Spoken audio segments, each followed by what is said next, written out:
Everybody, here at the end of All Florida Day with one of the new refs that made their debut today, Neil Gordon. How you doing, Neil? Hey, I'm doing well. Glad to be here today. You're somebody that many people know because, for one, you're so tall and you're always in every single tournament. I've seen you playing for pretty much every team in Florida also. Tell us quickly a little bit of your rugby history. Sure.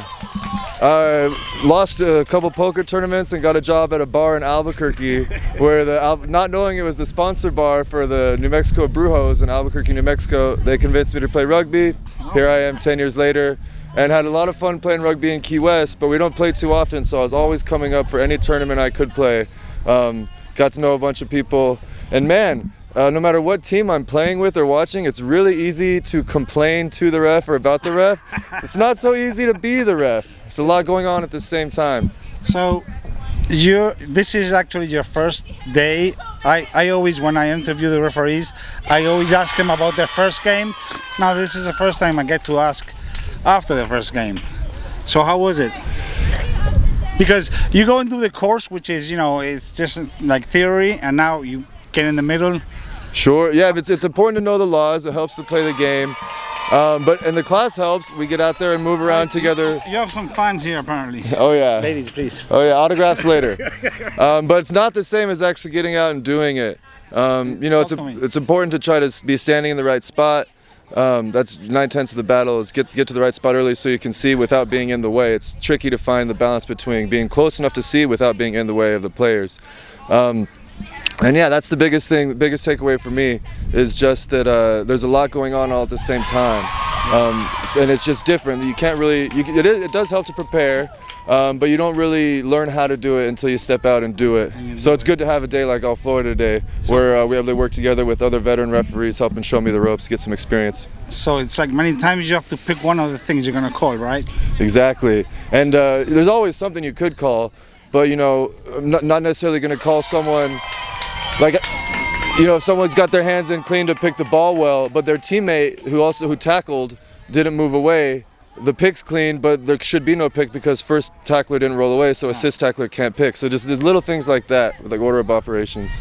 Are you gonna continue doing this? Sure, I'm going to play as long as I can. Maybe after this you say, nah. Yeah, no, I mean it's fun. I definitely want to come back and continue to referee. Still focused on playing for now, but I'm not going to be able to play forever. Whenever I can run, but I can't take hits anymore, I can ref. When I can move around the field, but I can't ref anymore, I can coach, and I just want to stay involved in the game of rugby. Actually here in Florida for 1 year, getting ready to go back down to South America. I spent 2 years in Medellin, Colombia, con la camisa paisa.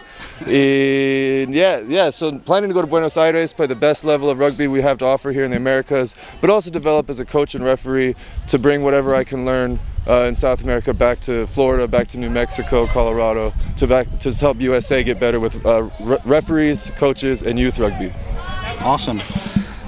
I'm just going to advise you that in Buenos Aires, the mate is not as good as in Uruguay. I know, it's not dusty enough. Se quitan el polvo tiene el sabor. Uruguay and also Brazil, the nice dusty mate is much more flavorful. So listen, and who has been supporting you here in Florida for your referee?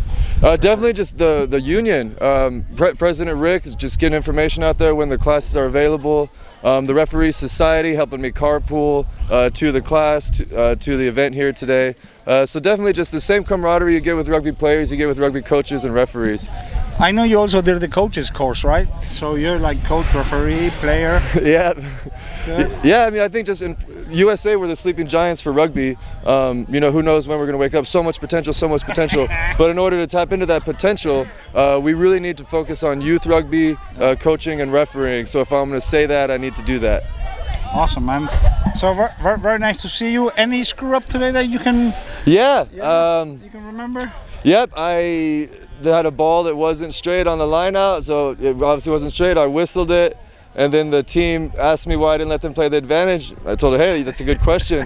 And then after the game, I went and apologized to the captain. I made a mistake. I have plenty. That sounds so bad. I'm not afraid to admit it. That sounds so bad. And then yeah, it was good. It was good. A lot of new players, a lot of new referees. All Florida Day was definitely a big success to get some experience for all of us newbies. For sure. Learn from the veterans. Well, man, I like hope you. to see you around for a long time. Yeah, man. Even And come back from Argentina, please. Absolutely. Because you're gonna like it, but please come back. sure. I mean, even when I'm, you know, someday with like a family going back and forth between South America and New Mexico, Florida's like the halfway point. So I'll always be nearby. Thank you very much, man. Cool. Thanks. See you around. Yeah, man. Yeah, Florida's really where I